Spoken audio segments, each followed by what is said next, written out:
L'architecture, c'est une discipline à part entière, c'est-à-dire qu'elle a une histoire, elle a un corpus, il y a eu beaucoup d'écrits, il y a des traités, etc. Donc il y a effectivement dans l'architecture souvent une sorte d'ambiguïté qui est liée au fait que, j'allais dire de manière parallèle finalement à l'architecture, il y a un métier qui s'appelle architecte et qui en fait est une pratique, quoi.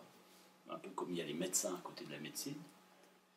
Et on n'accuse jamais la médecine de ne pas être une discipline à part entière, alors que c'est une pratique. C'est-à-dire que les médecins sont des praticiens. Il y a aussi des médecins qui, à partir de questions de médecine, font de la recherche. D'accord.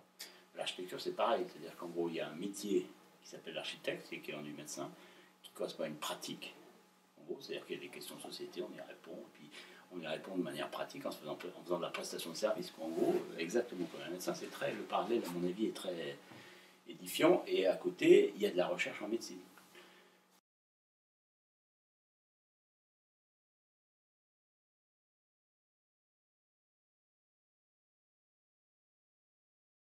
Parce qu'effectivement, pour ce qui est de la médecine, on est dans des approches extrêmement protocolaires, c'est-à-dire il y a une sorte d'organisation de la discipline qui en fait est rassurante, parce qu'on est dans le champ de la rationalité, et qu'on sait un peu moins bien faire en architecture pour rendre compte finalement d'une recherche d'une manière aussi systématique, etc.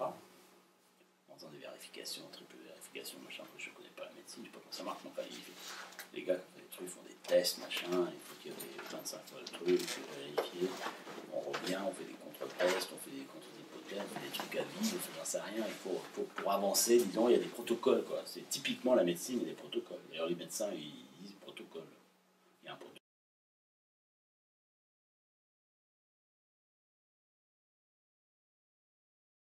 Alors, il y a deux choses, moi je pense que moi, c'est pas vraiment ce que je fais parce que je suis très modeste sur la question de la recherche. Moi, je me considère même pas vraiment comme un chercheur. Hein. J'ai pas les diplômes qui vont avec, j'ai pas de doctorat. Donc, je reste assez modeste, même si je pense que j'apporte des choses dans cette discipline comme d'autres. Mais donc, si je parle par exemple, de mon point de vue, hein, donc c'est pour ça que je vais parler avec prudence. Il y a deux choses. Premièrement, de la même manière qu'en médecine ou que dans d'autres champs, euh, il y a une possibilité de faire de la recherche de manière, j'allais dire, autonome de la pratique,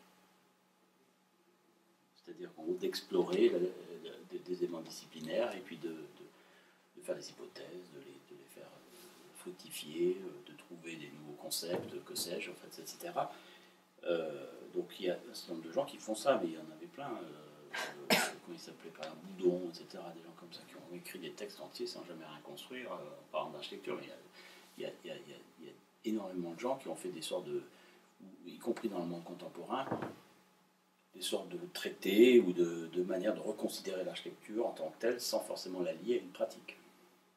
En allant chercher dans l'histoire, en prenant des questions qui ont été déjà manipulées avec une historiographie, etc. Enfin, ça existe, il y a des dizaines et des dizaines d'ouvrages là-dessus. Ils n'ont pas que des ouvrages critiques, c'est-à-dire c'est pas juste le commentaire critique ou l'analyse critique ou la mise en perspective d'une production. C'est plus que ça. Donc, ça c'est le premier point. Le deuxième point, c'est que, en plus, dans la pratique, c'est-à-dire que quand on fait son métier d'architecte, il y a une part de recherche. Ça ne veut pas dire qu'on fait de la recherche tout le temps, parce que moi je ne confonds pas la recherche avec la contextualisation. C'est-à-dire que par exemple, on peut avoir des nouveaux sujets. Typiquement, l'architecture, elle est contextuelle. C'est-à-dire qu'il y a un client, il y a une situation, il y a un site, il y a un programme, et tout ça qui n'est jamais le même. Donc, effectivement, quand on a fait 3 écoles et puis que tout d'un coup on fait une piscine, on se pose des questions nouvelles, quoi, soi-même. Et puis on va chercher dans l'histoire des piscines, dans un imaginaire, on se pose des questions, etc. Donc, on adapte un peu sa réflexion. C'est, on va dire, si on le disait en langage courant, on fait une recherche, quoi, de documents, de références, d'analyses, etc., qui nous aident à faire les piscines qu'on n'a jamais fait. Bon, voilà. Ça, c'est pas vraiment de la recherche, c'est-à-dire que ça, c'est juste la contextualisation d'une pratique qui fait qu'il y a des variables et qu'évidemment, par rapport à ces variables, le sujet n'est jamais le même. Et donc, il y a toujours une part, soit d'innovation, soit enfin, un peu inventive, où on est obligé, évidemment, quand on fait une piscine, on ne fait pas tout à fait pareil que quand on fait une école, quoi. C'est quelque chose dont on peut parler indépendamment d'un projet, où le projet n'est plus qu'un exemple ou une illustration. Mais en fait, finalement, ce dont on parle, c'est pas simplement le projet. Alors que sinon, on parle de comment on a fait le projet. Ça, si on fait ça, on ne parle pas d'un travail de recherche. On explique juste qu'en fait, on a un métier, qu'on connaît bien sa pratique, et qu'en fait, à partir de ce métier et de cette culture, on arrive finalement à répondre à une question. Mais quand on commence à pouvoir parler de quelque chose qui est indépendant, enfin qui n'est pas indépendant, mais c'est-à-dire qui n'est pas complètement lié au projet qu'on utilise comme illustration, à ce moment-là, ce qu'on commente ou ce qu'on élabore, ça, on pourrait considérer que ça constitue une recherche qu'on peut transmettre, que d'autres peuvent partager, c'est-à-dire qu'on améliore la connaissance en fait. On améliore la connaissance, on améliore les outils, on améliore le cadre de référence, on améliore la manière de répondre à des questions, etc., etc. Et en plus, les autres peuvent s'en saisir. C'est pas évidemment pas une histoire personnelle. La recherche, c'est pas une histoire personnelle. La recherche, c'est quelque chose. Le résultat de la recherche, c'est quelque chose qu'on peut partager. C'est complètement indépendant de la question personnelle. Enfin, de l'expérience personnelle. C'est indépendant de l'expérience. Il y a 18 ans, j'ai commencé d'enseigner. J'avais une sorte d'intuition sur la question des échelles, sur les rapports entre les échelles, qui est une vieille question. C'est pas une question nouvelle. C'est pas évidemment pas moi qui ai inventé le truc. Il y a beaucoup de gens qui parlent de ça. Mais grosso modo, j'ai beaucoup travaillé sur cette question, par exemple.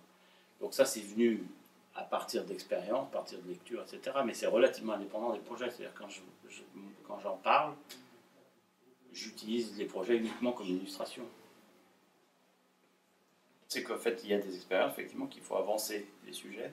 Mais en fait, la capacité à un moment donné d'extraire le sujet de l'expérience pour arriver à le problématiser en tant que tel, en fait, c'est ça, c'est là que ça devient, enfin, qu'on peut dire que c'est quelque part, c'est de la recherche, je passe peut-être un trop grand mot, mais en tout cas, c'est quelque chose de plus que de la pratique, aussi sophistiquée qu'on soit-elle, ou que la critique.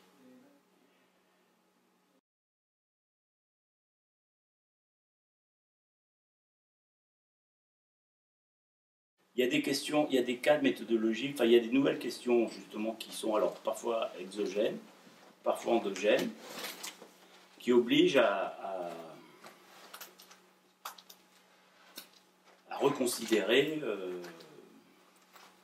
à faire évoluer le cadre disciplinaire, enfin, c'est-à-dire faire évoluer les méthodes connues, quoi. Enfin, et là, je dirais que quand on fait à ce moment-là ce travail-là de mise au point de nouvelles méthodes, par exemple, pas pour répondre à une question précise, mais parce qu'en fait, il y a un environnement en fait qui évolue.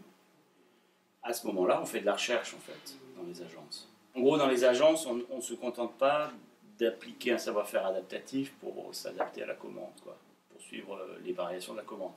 On fait aussi un travail de fond sur les hypothèses de travail, sur la manière de travailler, sur les échelles à prendre en compte, sur la manière de construire, etc., qui correspond en fait de facto à de la recherche. Ça, c'est pour ce qui est un peu presque endogène, c'est-à-dire on travaille sur les outils. À un moment donné, voilà, il y a un problème d'outils, donc je travaille sur mes outils, j'invente de nouveaux outils, ou je les adapte, etc. Et après, il y a aussi des questions exogènes hein, sur l'architecture. C'est-à-dire qu'aujourd'hui, quand on voit les questions, par exemple, contemporaines sur comment construire, avec des matériaux moins consommateurs d'énergie ou des choses comme ça, par exemple, ça, c'est une recherche de l'architecture en tant que pratique, mais aussi en tant que discipline, les deux. En fait, dans un monde qui pose de nouvelles questions, en fait, apporte des réponses. Donc pour faire ça, en fait, il faut bien... En fait, si c'est pas de la recherche... alors c'est de la recherche appliquée, mais c'est exactement comme, je sais pas, à un moment donné, tu as le virus du sida qui apparaît, et puis on se met à faire de la recherche pour savoir si on peut pas soigner... Et donc, il y a des milliers de chercheurs qui font de la recherche parce qu'il y a un événement. Il y a un événement, et donc sociétalement, il faut répondre à l'événement. Et l'architecture, c'est pareil. C'est-à-dire que, enfin, je sais pas, les gens qui ont cherché des traitements pour le sida, en fait, on les appelle bien des chercheurs. D'accord ? Pourtant, au final, en fait, ça finit avec des piqûres, des pilules, des machins et tout ça. Et donc, ça finit par une pratique. Mais ceux qui ont mis au point le virus, voilà. Donc je ne vois pas pourquoi, en fait, quand il s'agit de construire pour dépenser moins d'énergie, parce qu'on a un gros problème énergétique et tout ça, les architectes et les ingénieurs d'ailleurs, et tout ça en fait, qui en fait cherchent des solutions pour répondre à cette question, on ne les appellerait pas des chercheurs. Par je ne sais quelle pirouette intellectuelle.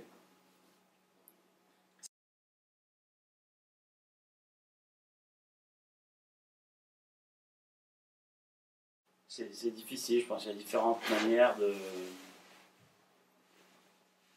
d'être connu.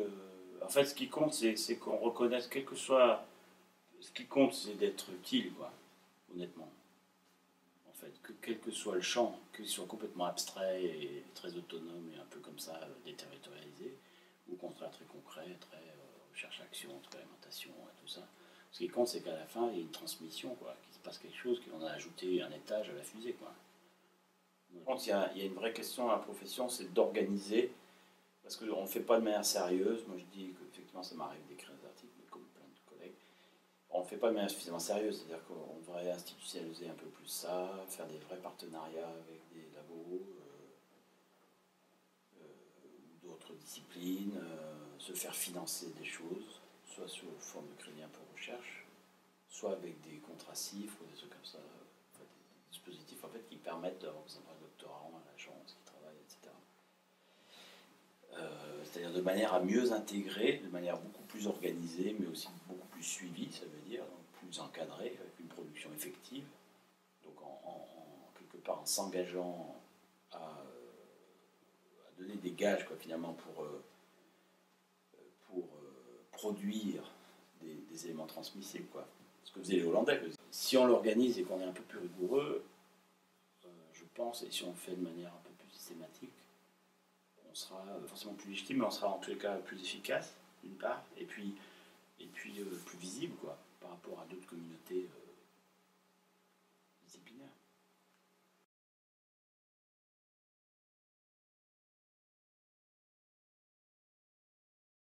Par exemple, en fait, une des grandes questions en architecture qui est disciplinaire, c'est le dessin, la maquette, depuis Vitruve, enfin, je veux dire.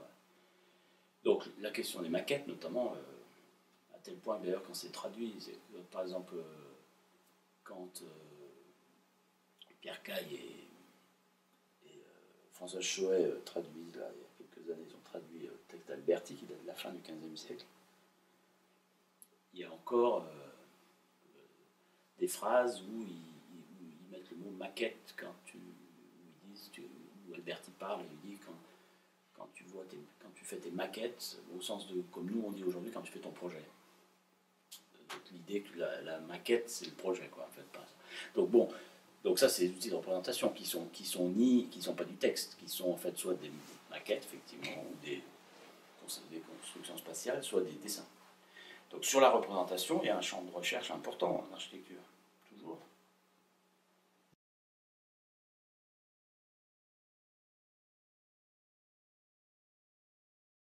L'application de la connaissance ne fait pas la pertinence ou l'efficacité de l'action. C'est-à-dire qu'en gros, on sait beaucoup de choses sur un tas de trucs et en fait on ne sait pas quoi en faire. Il y a une sorte de problème d'écologie de l'action, quoi, de rapport entre la manière dont on pense, la manière dont on agit. Et en urbanisme, par exemple, typiquement, c'est ça le désastre, quoi. C'est-à-dire d'énormes inerties entre la connaissance et l'action. Et qui est absolument colossale, qui est extrêmement perturbée, qui est très perturbée par les effets néfastes de la communication, qui est le contraire de toute approche sérieuse, qui fabrique des illusions.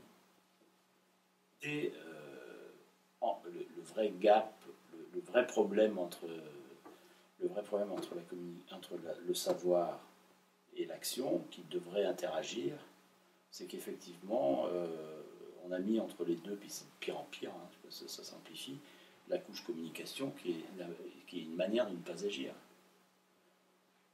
qui est une manière de vivre sans agir, en fait. La communication, c'est le contraire de l'action. C'est faire croire que. Malheureusement, hein, parce que la communication, c'est un beau mot par ailleurs.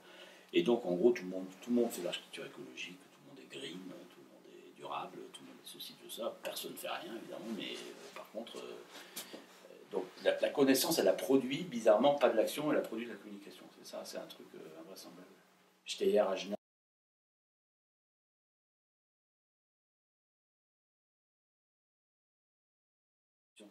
Recherche, école, agence, elle va s'amplifier. Ce qu'ils font, là, je vois de Nancy par exemple, j'ai beaucoup discuté avec les écoles de l'Est, il y a Nancy-Strasbourg, mais aussi avec d'autres écoles, des entreprises, etc. Une espèce de réseau, écoles, entreprises, ingénieurs, architectes et entreprises, en gros, pour constituer des programmes de recherche communs, y compris en lien avec le milieu professionnel, c'est-à-dire avec des expériences de professionnels concrètes, qui viennent nourrir ou qui servent de support à ces recherches. Donc c'est une manière en fait d'organiser la production de recherche à partir de choses qui effectivement fourmillent un peu partout.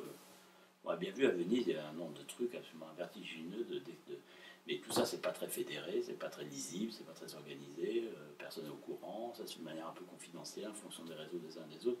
En fait ça pourrait être un peu plus puissant, quoi. On voit bien aussi que les écoles, par exemple, aujourd'hui, sont très... Sur tous les sujets où il n'y a pas de protocole, parce qu'il n'y a pas de pratique.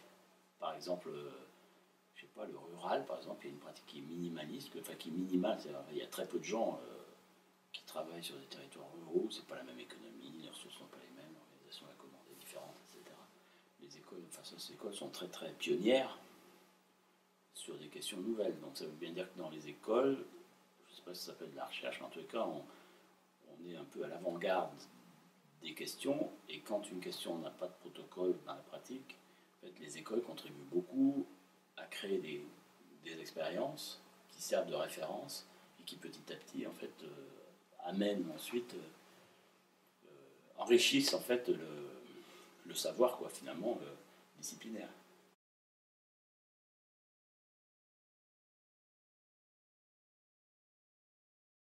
Ça passe par l'expérience, mais enfin, il y a une part de recherche qui est importante quand même, parce qu'on ne peut pas dire qu'on sache faire, quoi.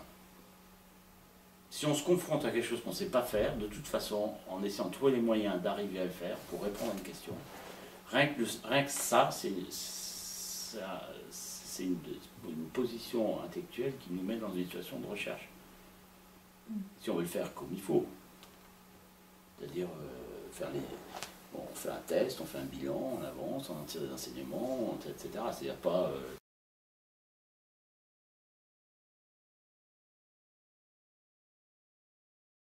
C'est quand même la même difficulté partout. Hein. Il y a toujours...